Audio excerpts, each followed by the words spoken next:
Starting a solar panel business guide. How to start a solar panel business. This video is designed to help you plan and start a solar panel business. It will walk you step by step through all the essential steps of starting your own solar panel business. In addition, in the description below this video, you'll find a link to a page where you can download a business plan template in MS Word format. This is a high-quality, full-blown business plan template, complete with detailed instructions, and all related spreadsheets. It will allow you to prepare a professional solar panel business plan. In building your pathway to profit with a solar panel business, you need to consider the following questions: what services do I provide? Where is my market? Who will buy? Who is my competition? What is my sales strategy? What merchandising methods will I use? How much money is needed to operate my firm? How will I get the work done? What management controls are needed? How can they be carried out? And many more. Now we are going to help you discover the answers to all those questions. Solar panel business marketing. When you have decided what business to start, you are ready to consider another important part of your business. Marketing. Successful marketing starts with the owner. You have to know the merchandise you sell, and the wishes and wants of your customers you can appeal to. The objective is to move the stock off the shelves and display racks, at the right price and bring in sales dollars. Determining the sales potential. In retail business, your sales potential depends on location. Like a tree, a store has to draw its nourishment from the area around it. The following questions should help you work through the problem of selecting a profitable location. In what part of the city or town will you locate? In the downtown business section? In the area right next to the downtown business area? In a residential section of the town? On the highway outside of town? In the suburbs? In a suburban shopping center? On a worksheet, write where you plan to locate and give your reasons why you chose that particular location. Now consider these questions that will help you narrow down a place in your location area. What is the competition in the area you have picked? How many of the stores look prosperous? How many look as though they are barely getting by? How many similar stores went out of business in this area last year? How many new stores opened up in the last year? What price line does competition carry? Which store or stores in the area will be your biggest competitors? Again, write down the reasons for your opinions. Also write out an analysis of the area's economic base, and give the reason for your opinion. Is the area in which you plan to locate supported by a strong economic base? For example, are nearby industries working full-time? Only part-time? Did any industries go out of business in the past several months? Are new industries scheduled to open in the next several months? When you find a store building that seems to be what you need, answer the following questions. Is the neighborhood starting to get run down? Is the neighborhood new and on the way up? Are there any super highways or throughways planned for the neighborhood? Is street traffic fairly heavy all day? How close is the building to bus lines and other transportation? Are there adequate parking spaces convenient to your store? Are the sidewalks in good repair? Is the street lighting good? Is your store on the sunny side of the street? What is the occupancy history of this store building? Does the store have a reputation for failures? Have stores opened and closed after a short time? Why have other businesses failed in this location? What is the physical condition of the store? What service does the landlord provide? What are the terms of the lease? How much rent must you pay each month? Attracting customers. When you have a location in mind, you should work through another aspect of marketing. How will you attract customers to your store? How will you pull business away from your competition? It is in working with this aspect of marketing that many retailers find competitive advantages. The ideas that they develop are as good as and often better than those that large companies develop. Image. A store has an image whether or not the owner is aware of it. For example, throw some merchandise onto shelves, and onto display tables in a dirty, dimly lit store, and you've got an image.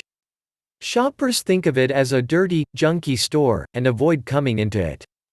Your image should be concrete enough to promote in your advertising and other promotional activities. Write out on a worksheet the image that you want shoppers and customers to have of your store. Pricing. Value perceived is the key to pricing. The only way a store can have low prices is to sell low-priced merchandise. Thus, what you do about the prices you charge depends on the lines of merchandise you buy and sell. It depends also on what your competition charges for these lines of merchandise. Your answers to the following questions should help you to decide what to do about pricing. In what price ranges are your line of merchandise sold? High, medium, or low? What services will you offer to justify your prices, if they are higher than your competitors' prices? If you offer credit, will your price have to be higher than if all sales are for cash?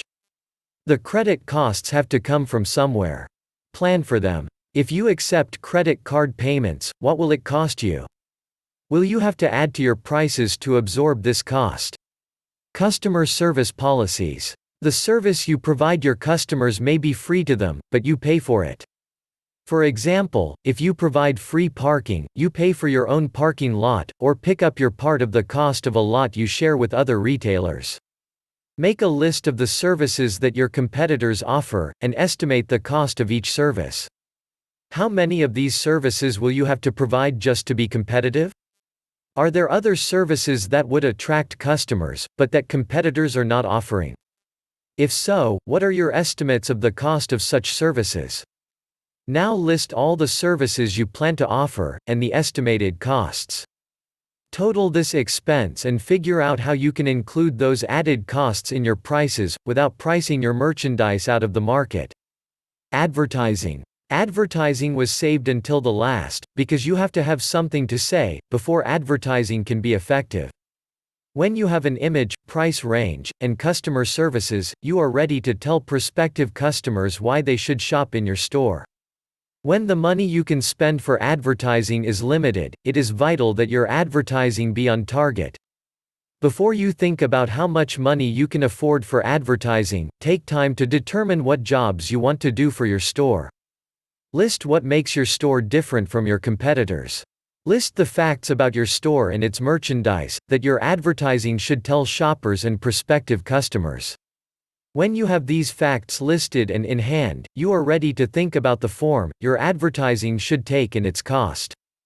Ask the local media. Online ads, newspapers, radio and television, and printers of direct mail pieces, for information about the services and results they offer for your money. How you spend advertising money is your decision, but don't fall into the trap that snares many advertisers, who have little or no experience with advertising copy and media selection. Advertising is a profession. Don't spend a lot of money on advertising, without getting professional advice on what kind, and how much advertising, your store needs. When you have a figure on what your advertising, for the next 12 months will cost, check it against what similar stores spend. No single expense item should be allowed to get way out of line, if you want to make a profit. Your task in determining how much to spend for advertising comes down to the question, how much can I afford to spend, and still do the job that needs to be done? In-store sales promotion. To complete your work on marketing, you need to think about what you want to happen after prospects get inside your store.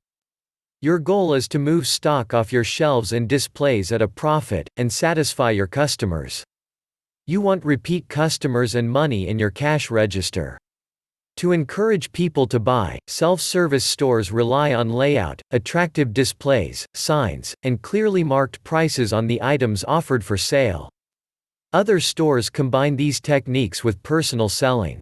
List the display counters, racks, special equipment, and other fixtures. Figure the cost of all fixtures and equipment by listing them on a worksheet. Draw several layouts of your store, and attach the layout that suits you to the cost worksheet. Determine how many signs you may need for a 12-month operation, and estimate that cost also.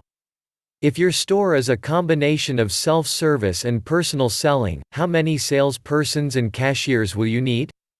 Personal attention to customers is one strong point that a store can use as a competitive tool.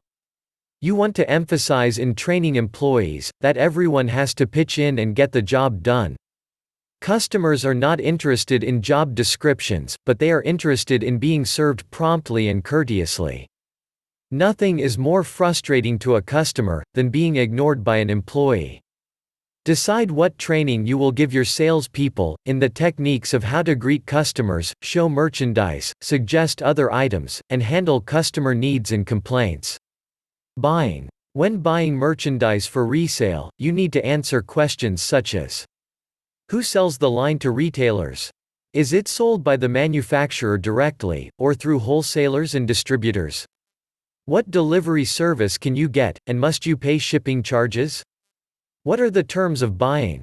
Can you get credit? How quickly can the vendor deliver fill-in orders? You should establish a source of supply, on acceptable terms for each line of merchandise, and estimate a plan for purchasing, as follows. 1. How many days or weeks does it take the supplier to deliver the merchandise to your store? 2. Who pays? You, the buyer? The supplier? Freight or transportation costs are a big expense item. 3. What is the supplier's policy on fill-in orders? That is, do you have to buy a gross, a dozen, or will the supplier ship only 2 or 3 items? How long does it take for the delivery to get into your store? Stock control. Often shoppers leave without buying, because the store did not have the items they wanted, or the sizes and colors were wrong. Stock control, combined with suppliers whose policies on fill-in orders are favorable to you, provides a way to reduce walkouts. The type of system you use to keep informed about your stock, or inventory, depends on your line of merchandise, and the delivery dates provided by your suppliers. Your stock control system should enable you to determine what needs to be ordered on the basis of 1. What is on hand? 2. What is on order? And 3. What has been sold? Your accountant can help you set up a system that is best for your business. Inventory control is based upon either a perpetual or a periodic method of accounting that involves cost considerations, as well as stock control. When you have decided what system you will use to control stock, estimate its cost. You may not need an extensive and expensive control system, because you do not need the detailed information such a system collects. The system must justify its costs, or you will just waste money and time on a useless effort.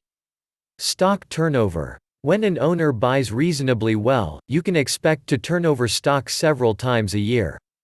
What is the average stock turnover per year of your line of merchandise?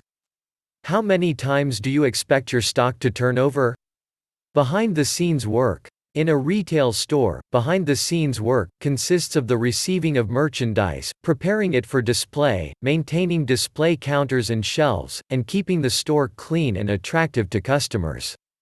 The following analytical list will help you decide what to do and the cost of those actions. First, list the equipment, for example a marking machine for pricing, shelves, a cash register, you will need for 1. Receiving merchandise. 2. Preparing merchandise for display. 3. Maintaining display counters and shelves. And 4. Keeping the store clean. Next, list the supplies you will need for a year, for example, brooms, price tags, and business forms. Who will do the backroom work, and the cleaning that is needed to make a smooth operation in the store? If you do it yourself, how many hours a week will it take you? Will you do these chores after closing? If you use employees, what will they cost? On a worksheet, describe how you plan to handle these tasks. List and analyze all expense items in the same manner. Examples are utilities, office help, insurance, telephone, postage, accountant, payroll taxes, and licenses or other local taxes. If you plan to hire others to help manage, analyze these salaries. Put your plan into dollars. At this point, take some time to think about what your business plan means in terms of dollars. This section is designed to help you put your plan into dollars. The first question concerns the source of dollars.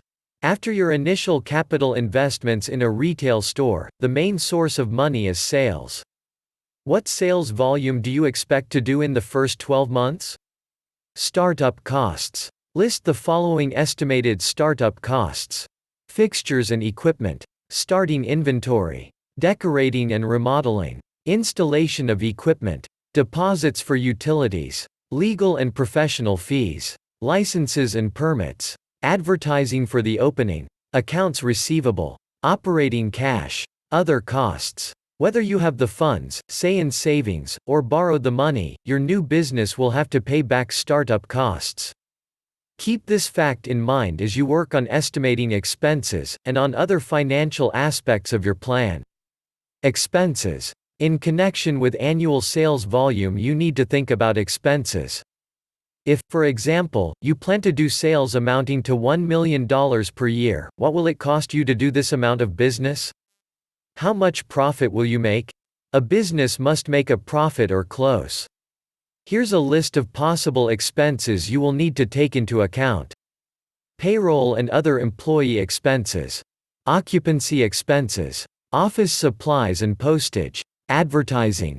Telephone. Bad debts. Delivery. Insurance. Taxes, other than real estate and payroll. Interest. Depreciation, other than real estate.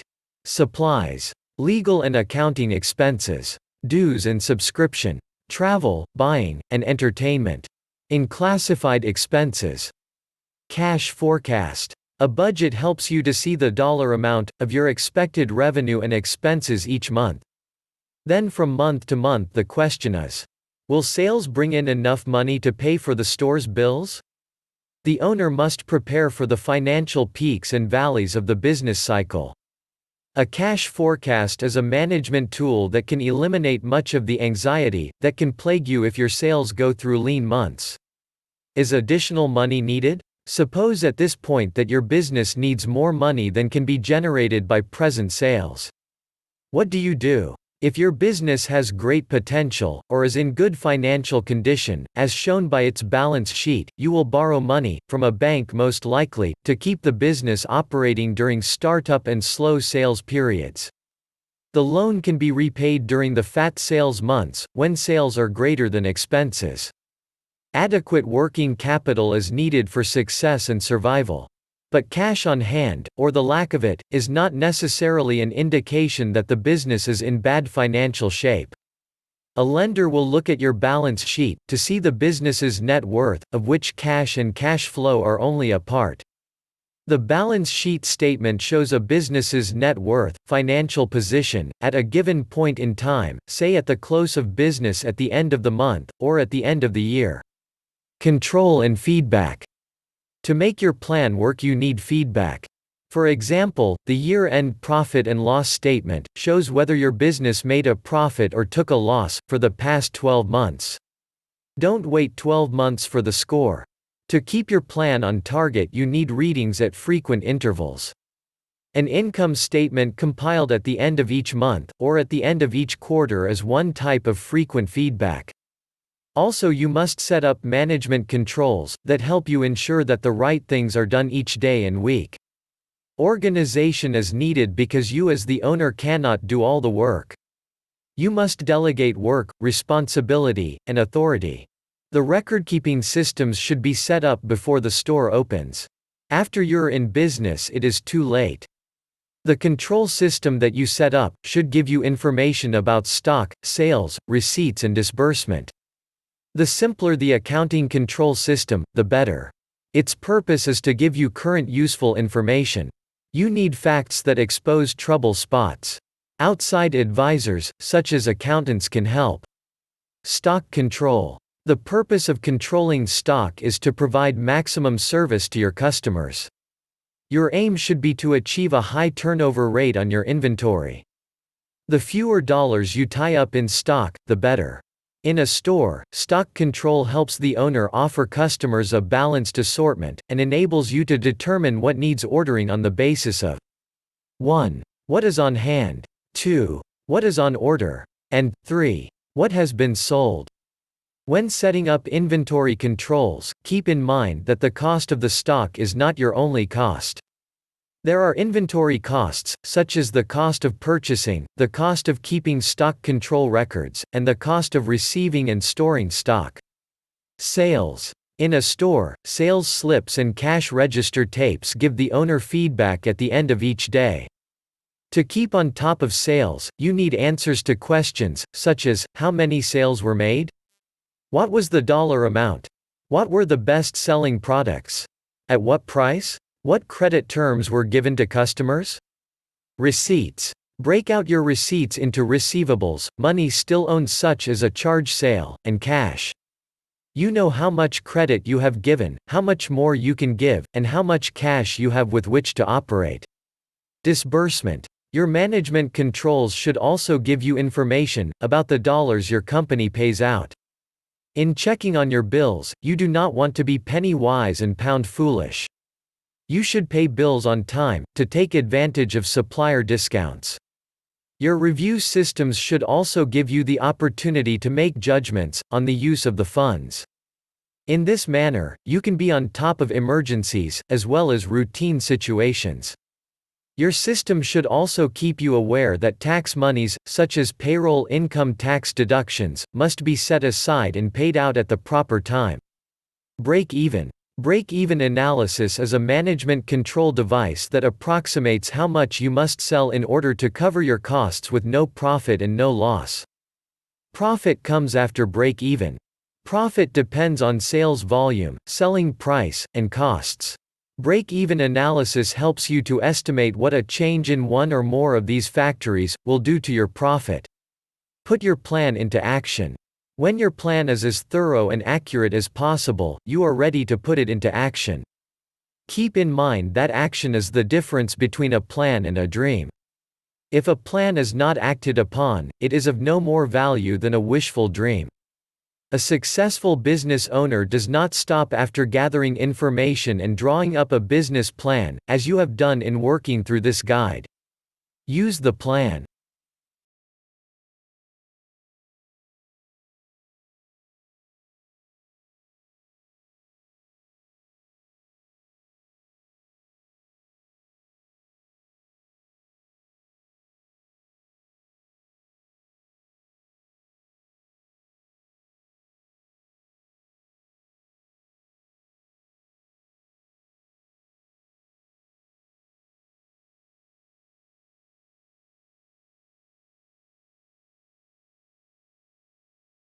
Thank you for watching.